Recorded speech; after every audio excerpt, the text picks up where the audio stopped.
Welcome back. So this third video is about planning. If you're not a planner, and I am certainly not a planner, although I've tried, and to a certain extent sometimes I do, but often it's retrospective, you can take this with a grain of salt. So if you do like to plan and you like to have things done in an orderly fashion, then this is a great video for you. But there are many ways to do this, and I'm just going to talk about one particular way that was introduced to me when I did a writing course once at uni a long time ago, and also a mentor once tried to get me planning in this way as well. And it's really simple. And again, you might do it retrospectively. So you might, and I have done this too with the novels, is just write and get myself into a bit of mess and need to go back and actually do a bit of planning in order to go on. So you can also do that as well. So don't let anyone tell you that you have to do it in a particular way. It's about establishing the way you're most comfortable working. If you find planning is not for you, then don't do it by all means. And I think for me, sometimes it feels like it kills the creative impulse. But having said that, there might be a blend of half-half too. So this might be useful.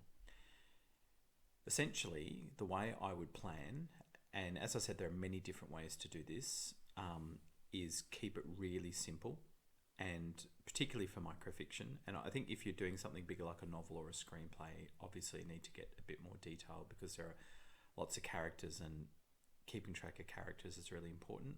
Flash fiction should really have one character, or at least one main character. Now you might refer to a couple of people, but you are following one character only.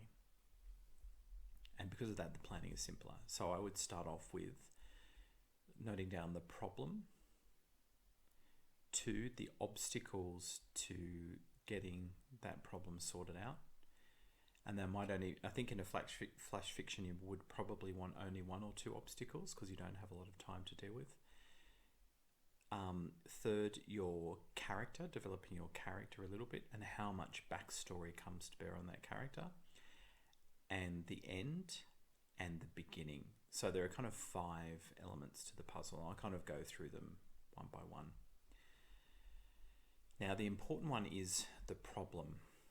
Now, we all want to write stories that are kind of quote unquote true and reflect something of true life, but a big trap for writing, and one that I learned the hard way, is trying to write, I don't know how to say this, but sort of being too true to the story idea. By that I mean that you need to introduce some sort of drama to make the story more compelling, and that means inevitably that, like it or not, a story, and by dint of this advice, a novel too, often becomes a little bit more dramatic than would actually really happen because you're trying to compress things into a particular time. One of my mentors once told me, no one wants to read about reality. They want to read about a story, and it has to interest, and it has to drive, and it has to continue. So while you do have to capture an element of the real to make it relatable, I know it sounds strange. Even if you're trying to get a real story, you're not trying to capture reality. You're trying to capture elements of reality, but you're not trying to capture reality. It took me a long time to get my head around that. And I'll explain more as we go on. So your problem has to be something significant, and it has to be noteworthy. So you might have a real story, something that happened to you or someone you knew. You might write that story out and think, actually, for it to be really compelling, I need to amp it up a bit. For example, so I'm going to use this example for this video. My main character, I've got an idea for a main character who's walking to work, everything's totally normal, and then they see up on top of the roof of a shop, like a second-story shop, that someone has jumped out the window and they're standing on the edge of this shop awning and they're threatening to jump. Now that's a real story. I've read about real stories that have happened to and had a friend who's witnessed something like that. So that's a true story. It is a very dramatic one, so it might not need too much more of a twist on it. But if I want to amp up that problem, so the problem, looking back at my plan for this story, is how does my passerby help to save that person? I could have written from the point of view of the jumper, but I've never been in that situation. It's not something I can relate to, nor do I have friends and family. So I think to pull that off would require a certain amount of emotional understanding that I don't think I could pull off. So I'm going to write from the perspective of someone trying to save that person, because I think that's quite interesting and says a lot about how people step in, when they do, when they don't. So that's my problem. Now, if I'm looking at that, I might think, well, could be a bit pedestrian. So how about I amp it up a bit? And I can do that physically with this story by having the person on top of a much taller building. So it seems a bit cliche, but I can push them up a little bit. I could also, if I wanted to go for more drama, have something happening in the building behind. So when I'm developing this problem, I might think, well, how can I increase the tension somehow? And it might be that there's a fire behind the person in the building. There might be smoke billowing out of the windows. We're not sure why. It might be a gas attack. It might be an electrical fire. We don't know. Could have it that there's a demolition taking place on the building, and in any moment the building is going to be demolished, and there might be a communication issue between the bystanders and the person that way. Now, all those ideas are fine. Obviously, some of them are a bit cliche, but you want to see if you can amp up your story. If it is something really dramatic that stands up, it might not need any of that. So, for example, if you knew someone who was involved with fighting one of the bushfires last year, and the story itself is already really dramatic, you might not have to do that. But often stories do need a little bit of twisting and bending to bring out the drama for a short story. So, problem. So for my example problem, I've decided it's going to be from the point of view of this bystander, and the problem is, how does the bystander help intervene so that that person doesn't jump? So that's going to be my essential problem. Now, I'm not sure how that story is going to end yet, but if my bystander sees the problem, runs into the shop, pelts up the stairs, pulls the person back in and says, "Are you okay?" And they say, "Yeah, I'm fine. Thank you so much for saving me." That's a really boring story. Any compelling story needs to have a series of obstacles between your protagonist and achieving a resolution at the end, an outcome, either negative or positive. So it doesn't matter if it's a negative or positive. It might be a tragic story. There still needs to be obstacles between the character and the resolution. For a flash fiction, I would say 1 or 2 obstacles. I think 2 is interesting. So you want to sort of basically put one hurdle out in front of your character. They jump over the first hurdle. So you have sort of like a mini climax. And then if you can, and this is ideal even in a short fictional work, another more intense obstacle that they overcome, and then you have your resolution. And ideally you want those to be surprises, so you avoid cliche by thinking of some sort of interesting obstacle. Those obstacles can be interior or exterior to your main character, or a combination. By interior, I mean some sort of psychological issue or something from their backstory that could get in the way, and I'll talk about backstory more when we talk about character.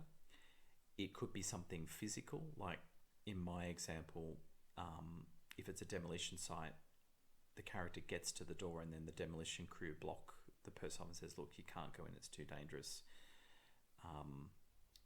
And so you have a real physical block. Or it could be a combination of the two. So in thinking about my story of the person up on the building, I'm thinking my first obstacle is that the character on the street has vertigo. So always had vertigo, and there's a flashback and some sort of childhood incident. I'm not sure what that is yet. So the big obstacle for that character is vertigo, that they can't get up onto any height comfortably and be functioning.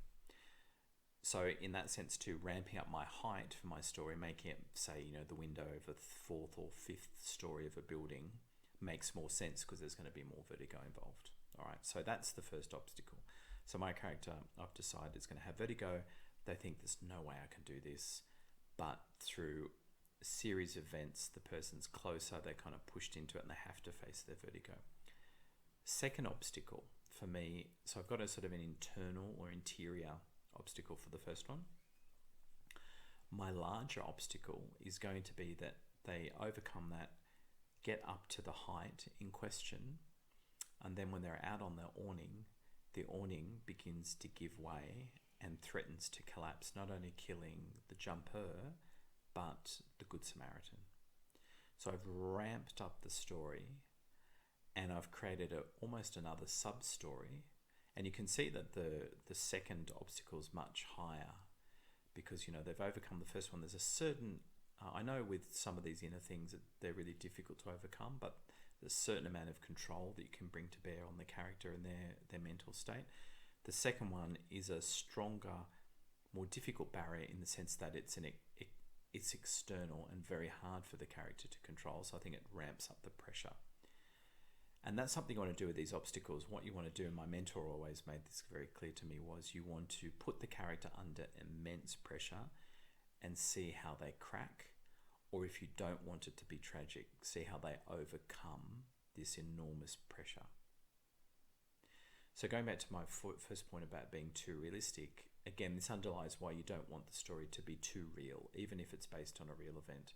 Because often in terrible situations or stressful situations, we don't have multiple layers, usually don't have multiple layers of stress imposed on us. So this is the way that you kind of enhance and tweak what could be a true story, make it a little bit more compelling. Character now, in really short fiction like flash fiction or microfiction, you don't have a lot of time to develop your character.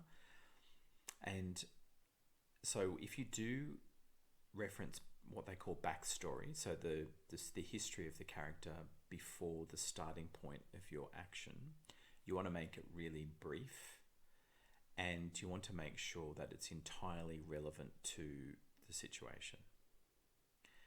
So I don't need to know for my character that they went on a holiday last year somewhere, unless in that holiday they went skydiving and that brought on the vertigo. And I really want to keep focused on the vertigo, so not too much detail about the skydiving. So you're looking for very short, very appropriate backstories, but it's important that you, as a writer, think about the backstory and how that comes to bear on the problem or the stressful situation. So if you're story-driven, and I'm story-driven, I tend to think of a story first and the characters later.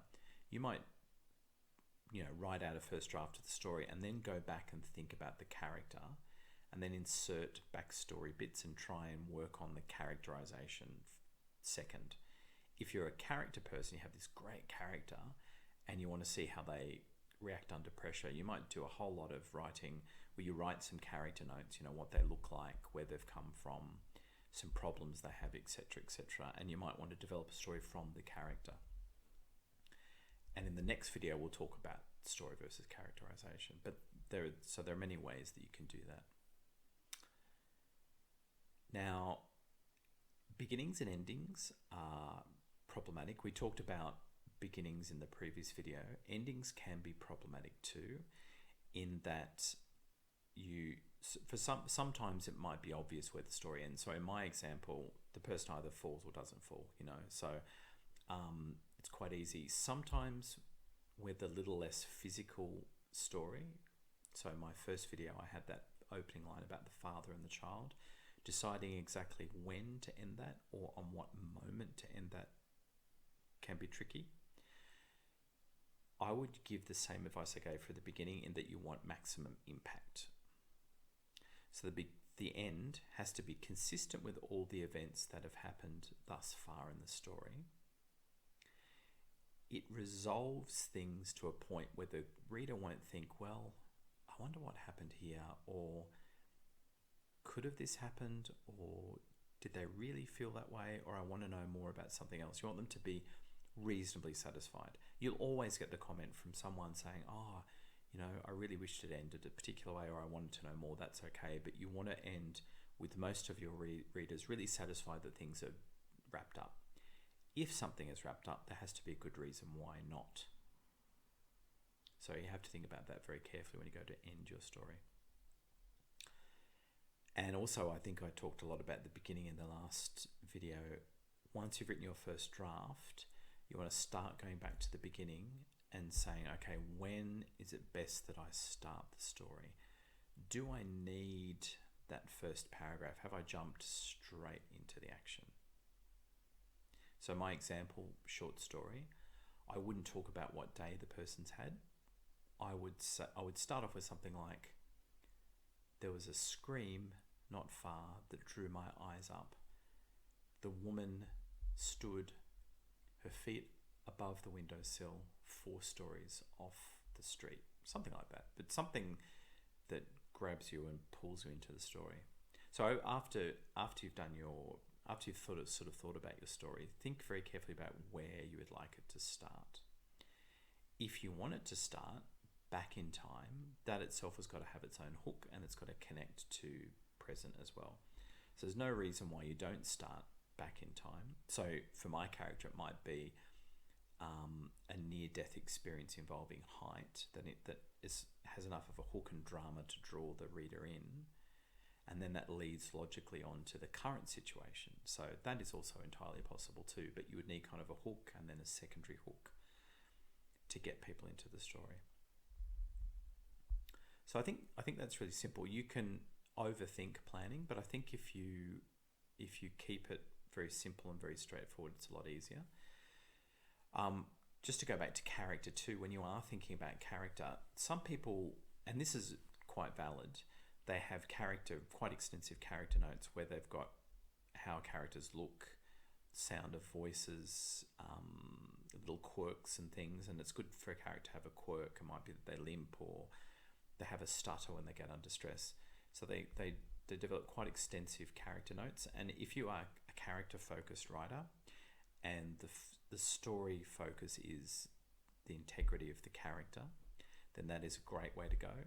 If you are looking at story and the character is secondary, and it is debatable, and we'll get into this in the next video if character is secondary, but we'll deal with that in the next video.